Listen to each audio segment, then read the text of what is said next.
الشيطان الرجيم. بسم الله الرحمن الرحيم.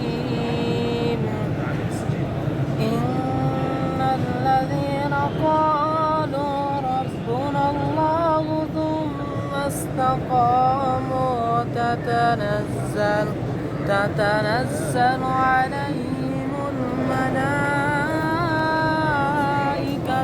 ألا تخافوا ولا تحزنوا وأبشروا بالجنة التي كنتم توعدون.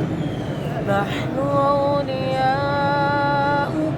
في الحياة الدنيا وفي الآخرة ولكم فيها ما تشتهيه أنفسكم ولكم فيها ما تدعون نزلا من غفور رحيم. ومن أحسن قولا ممن دعا إلى الله وعمل صالحا وقال إنني من المسلمين. صدق الله.